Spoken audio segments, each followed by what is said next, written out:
bom dia para você. Pode chegar, seja muito bem-vindo. Nós estamos ao vivo. Agora são 8h31 pelo horário de Brasília. O convite é o de sempre, de todas as manhãs. Vamos juntos começar esse dia bem informados. A partir de agora, você confere as notícias do Brasil e do mundo desta quarta-feira, 8 de fevereiro. Vamos então ao cardápio de notícias de hoje. Chuvas fortes em São Paulo e no Rio de Janeiro provocam alagamentos e muitos transtornos. Na capital paulista, choveu em 3 horas, o esperado para 10 dias. Ataque aos prédios dos 3 poderes em Brasília completa um mês. Prejuízo chegou a 21 milhões de reais e 1.400 pessoas presas. Nos destaques internacionais, depois de mais de 50 horas, número de mortos nos terremotos que atingiram a Turquia e a Síria não para de crescer. E trazemos uma reportagem especial sobre a importância de falar inglês. Esse plus no currículo pode garantir salários 80% maiores. A gente te conta tudo isso e muito mais a partir de agora. As fortes chuvas que caíram na tarde de ontem causaram muitos transtornos nas 2 capitais mais populosas do país. No Rio de Janeiro, uma criança de 2 aninhos morreu e em São Paulo, em apenas 3 horas, choveu o previsto para 10 dias. Os alagamentos provocaram um trânsito recorde. Vamos conferir. O temporal que atingiu o Rio de Janeiro fez a cidade entrar em estágio de alerta. Em apenas 4 horas, choveu 70% do esperado para todo o mês. Mas em alguns bairros, como na Zona Norte, o volume ultrapassou o previsto para fevereiro. O Centro Nacional de Monitoramento e Alertas de Desastres Naturais registrou uma média de 130 milímetros de chuva na capital fluminense, só na tarde desta terça. Na Zona Norte, choveu em 4 horas mais que o volume esperado para o mês. Por causa da tempestade, que se estendeu até o fim da noite, uma criança morreu soterrada após um desabamento no Morro Chácara do Céu, no Alto da Boa Vista. A menina de 2 anos foi encontrada nos escombros pelos bombeiros e não resistiu aos ferimentos. Com as tempestades, 113 sirenes de emergência foram acionadas em comunidades do Rio e ruas de diferentes bairros ficaram debaixo d'água. Já em São Paulo, em apenas 3 horas, choveu o previsto para 10 dias e toda a capital entrou em estado de atenção. Foram registrados 34 pontos de alagamento, sendo 22 intransitáveis. A cidade teve 431 quilômetros de congestionamento, um recorde anual de trânsito em dias de fortes chuvas. Com isso, a CET chegou a suspender o rodízio de veículos. A forte chuva que atingiu São Paulo provocou diversos estragos, alagamentos e transbordamento de córregos. Somente a região de Itaquera, na Zona Leste, choveu 78 milímetros. Por causa da queda de uma árvore na região da estação Jurubatuba da CPTM, a linha 9 Esmeralda interrompeu a circulação dos trens por uma das vias. Também foram registrados pontos de alagamentos entre as estações Francisco Morato e Botujuru, na linha 7 Rubi, interrompendo a circulação no trecho. No metrô, a linha 4 amarela também teve que interromper o funcionamento por causa de alagamentos entre as estações São Paulo Morumbi e Vila Sônia. E na Grande São Paulo, 2 pessoas foram arrastadas pelas enxurradas e seguem desaparecidas.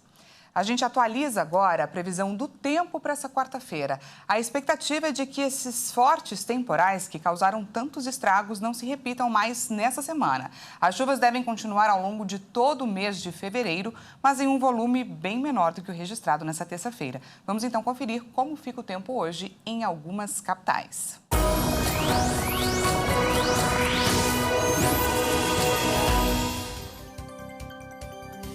E a gente começa falando de Belo Horizonte. Por lá, sim, a capital mineira deve registrar temporais nessa quarta-feira. A previsão é de que a cidade receba mais de 25 milímetros de água ao longo do dia. E as chuvas podem vir acompanhadas de fortes ventos e até mesmo granizo. A máxima prevista para BH é de 28 graus. No Rio de Janeiro, o tempo também deve ficar instável hoje, com previsão de chuva a qualquer hora do dia. Mas olha só, a previsão é de que o volume seja bem menor do que o registrado ontem.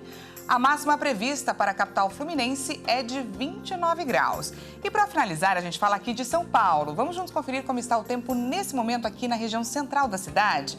Olha só, o céu agora está dissipando. Antes, um pouquinho mais cedo, ele estava bastante encoberto. Agora, então, parece que as nuvens estão querendo ir embora. Alguns pontos da cidade já registraram, inclusive, chuva nessa manhã, mas olha só, a previsão é de que venha mais água por aí ao longo do dia. Por isso, ao sair de casa, não esqueça o guarda-chuva. A máxima prevista para hoje em São Paulo é de 26 graus. E mudando de assunto, o governador de Roraima propôs em Brasília, durante uma reunião com o presidente do Senado, Rodrigo Pacheco, a criação de um auxílio social para que os garimpeiros deixem a terra Yanomami pacificamente. A FAB anunciou a reabertura parcial do espaço aéreo sobre a terra indígena Yanomami, em Roraima, até a próxima segunda-feira. Nessa semana, 13 indígenas apareceram mortos com sinais de violência. Aumenta a tensão no território Yanomami. Com o fechamento do espaço aéreo e a presença das forças federais de segurança, os garimpeiros estão saqueando as aldeias para roubar suprimentos levados pelo governo federal aos indígenas da região. Confrontos foram registrados entre os povos tradicionais e os ocupantes ilegais e pelo menos 3 mortes foram registradas. Teve já essa informação, de 2 assassinatos de indígena na região de Parima. Esses corpos ainda estão lá, é uma área de difícil acesso, é preciso o apoio dos indígenas para abrir lá a mata, para fazer o resgate. Mais um assassinato na região de Romoche. Nesta terça-feira, mais de 100 integrantes da Força Nacional de Segurança Pública chegaram a Roraima para auxiliar nas ações de combate ao crime nas terras Yanomami. Enquanto isso, o governador do estado, Antônio Denário, está em Brasília, onde participa de reuniões com parlamentares e ministros para discutir a crise na região. Na noite de segunda-feira, Denário se reuniu com os ministros da Casa Civil, Rui Costa, da Justiça, Flávio Dino, e da Defesa, José Múcio. Já nesta terça-feira, o governador se reuniu com a bancada de Roraima e o presidente do Congresso Nacional, Rodrigo Pacheco. Eles discutem estratégias para a saída pacífica dos garimpeiros das terras Yanomami. Entre as propostas apresentadas está um auxílio social para os invasores. Temos que criar mecanismos para que possa sair. Uma das ações é o desbloqueio do espaço aéreo, criar novas áreas de mineração em cooperativas de garimpeiro, fazer um programa social fora de área indígena, lógico em áreas do estado, para que eles possam deixar essas áreas e poderem trabalhar, criar também programas sociais que possam atender essas pessoas quando saírem da área que eles estão trabalhando. Enfim, são uma série de ações que são propostas para solucionar o problema dos garimpeiros em áreas indígenas. O que a gente quer é que tudo isso aconteça de uma forma pacífica, respeitando todos os direitos. Respeitando, logicamente, o direito que nós sempre defendemos, que foi o direito dos nossos povos indígenas, e é lógico tirar isso sem provocar uma chacina, que está previsto isso. Essa é uma responsabilidade de todos nós, do ente federal, do ente estadual e dos municípios que estão envolvidos e que sofrem com toda essa crise humanitária que nós já vivemos e que, volto a dizer, não é de hoje. Nós temos garimpo no nosso estado há 80, 100 anos. Um relatório da Defensoria Pública da União, divulgado nesta terça-feira, aponta violações generalizadas e sistematizadas na terra Yanomami. O documento apresenta 46 recomendações para as autoridades enfrentarem a crise humanitária vivida pelos povos tradicionais em função da presença de garimpeiros na região. Entre as recomendações, a inutilização das pistas clandestinas de pouso e das aeronaves usadas pelo garimpo e a destruição do maquinário utilizado por garimpeiros ilegais. Uma situação muito delicada que nós identificamos é que, por conta dessa pressão que eles estão sentindo, os garimpeiros, de não conseguirem mais levar, principalmente os insumos, eles estão buscando alimentos que nós estamos enviando para os indígenas, buscando de várias formas, até mesmo em situações de violências. A comunidade que você não consegue mais discernir o que é a comunidade indígena e o que é o garimpo, porque as vilas ali de garimpo estão maior do que a comunidade até. E olha só, os ataques às sedes dos três poderes em Brasília completam um mês. No dia 8 de janeiro, um total de 1.398 pessoas foram presas pela invasão e depredação dos prédios públicos. Desses, 920 radicais seguem presos em penitenciárias do Distrito Federal. As mulheres detidas na penitenciária feminina, conhecida como Colmeia, e os homens no complexo penitenciário da Papuda, de segurança máxima. O episódio deixou um prejuízo de ao menos 21 milhões de reais ao poder público, segundo estimativas feitas pelos três poderes.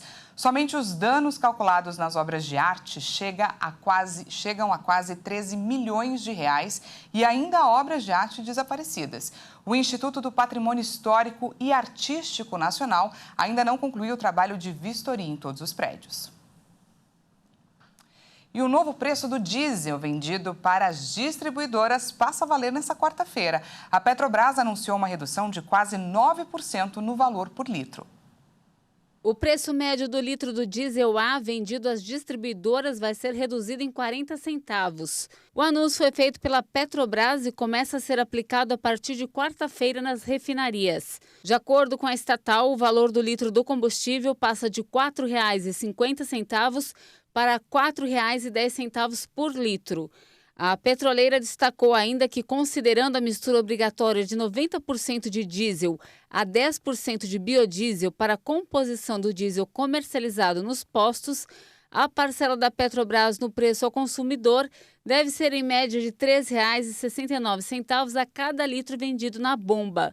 Segundo a Petrobras, essa redução tem como principal balizador a busca pelo equilíbrio dos preços da petroleira com os mercados nacional e internacional.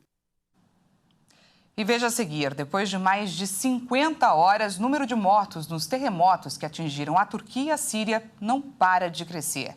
E trazemos uma reportagem especial sobre a importância de falar inglês. É já, não perca!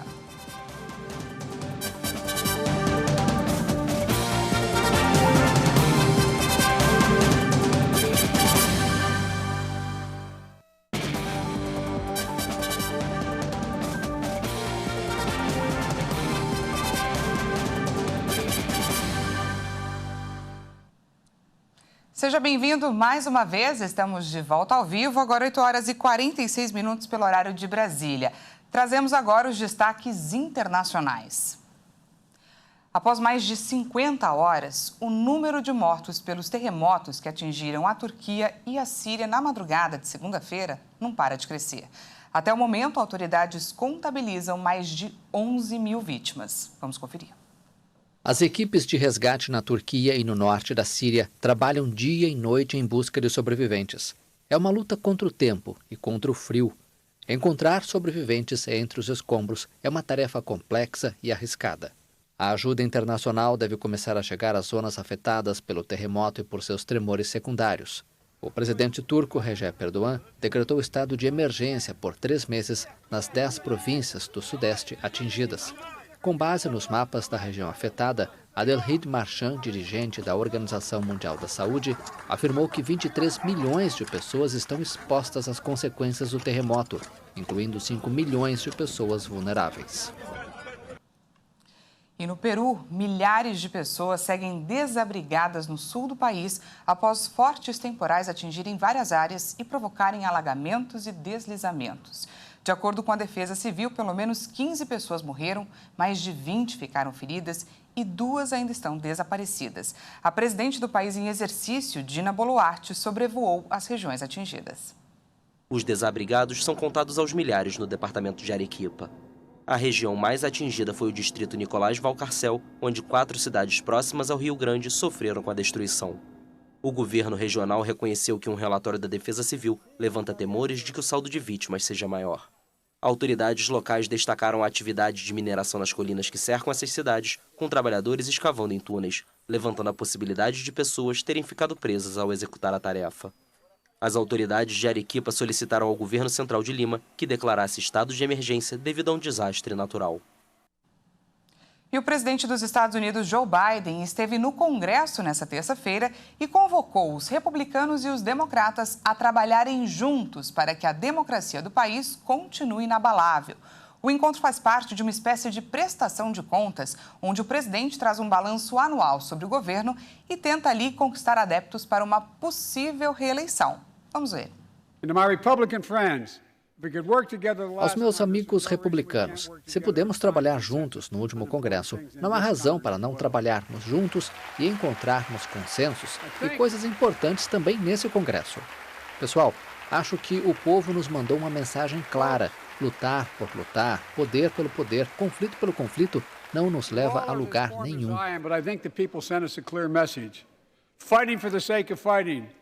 Power for the sake of power, conflict for the sake of conflict gets us nowhere.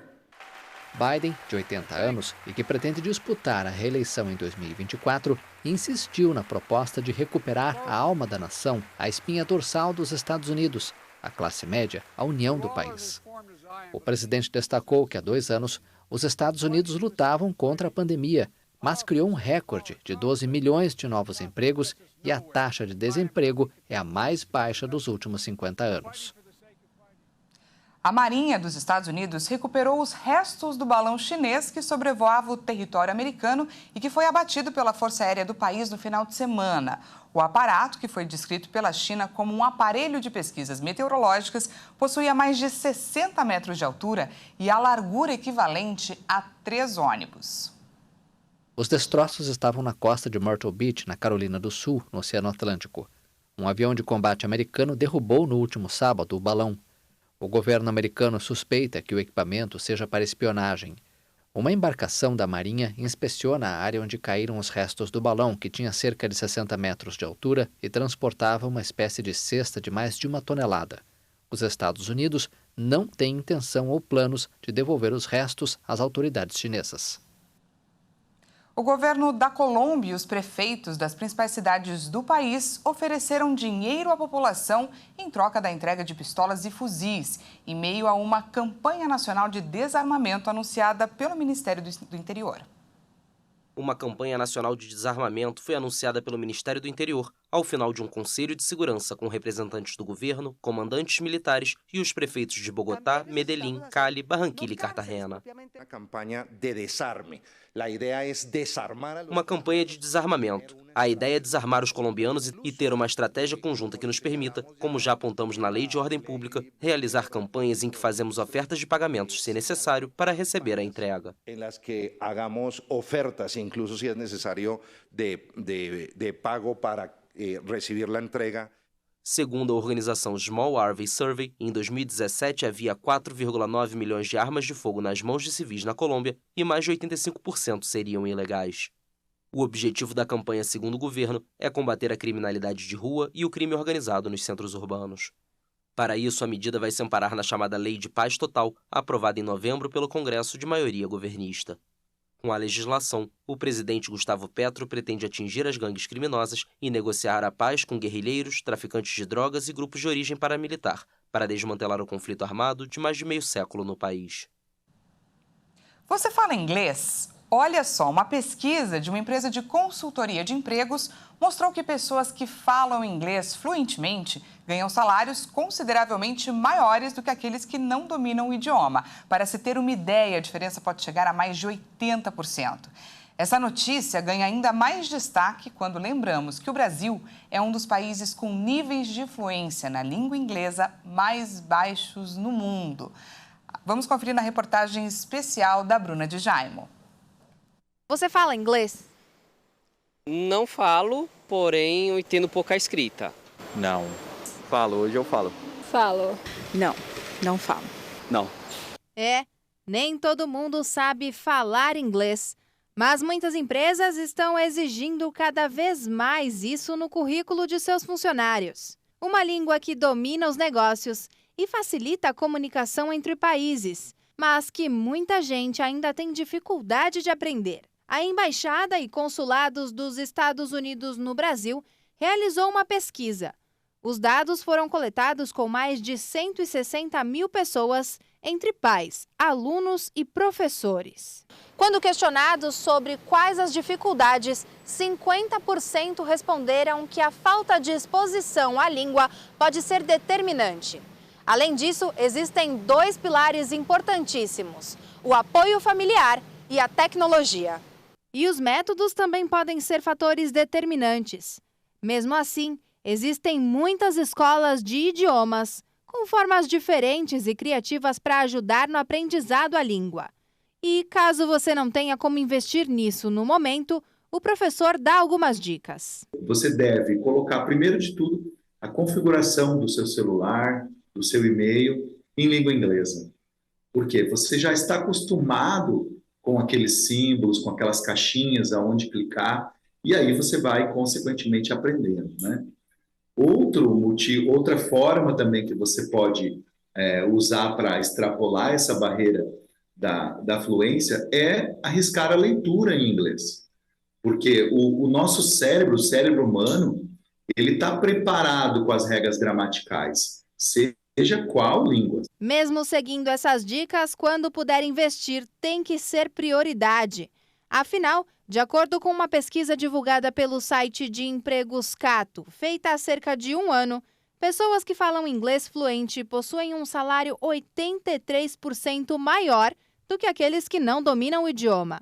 Em 2017, a Cato realizou essa mesma pesquisa, que constatou que os profissionais poderiam ter até 38% de aumento. O fato de você aprender uma segunda língua, né? E é por isso que as empresas procuram também esses profissionais, não é só porque falam o idioma, mas é porque a pessoa que se dispõe a aprender um idioma, em qualquer idade, né? Ela está disposta a se adaptar, ela está disposta a evoluir, e significa que a pessoa também tem uma grande capacidade de concentração e de organização. Mas a dúvida é, com qual idade posso começar a aprender uma segunda língua? A criança, ela deve começar muito cedo, sim, quanto mais cedo melhor, porque as crianças, elas aprendem de forma diferente. Elas não precisam ter uma explicação de regras, elas precisam apenas estar expostas, estar envolvidas com uma segunda língua, né? Então, a gente diz que quanto mais cedo, melhor. Lógico que aí também a família deve participar. Sabendo de tudo isso, muita gente que não sabe falar inglês, mas quer aprender, vai correr atrás. Sim, futuramente sim. Tem que procurar. Então, acho que é muito importante. Eu tento, as pessoas com que eu tenho contato mais jovens, eu tento falar, você precisa estudar inglês, não adianta só fazer faculdade. Eu acho que o inglês tem um peso muito grande, a concorrência é muito pesada, então eu acho que é muito importante. Todo mundo tem que estudar inglês. É preciso se preparar para o mercado de trabalho. Essa edição fica por aqui. Muito obrigada pela sua companhia. Às 10 horas, Patrícia Belenic chega com mais informações. E à 1h da tarde, eu e ela esperamos por você. Até lá!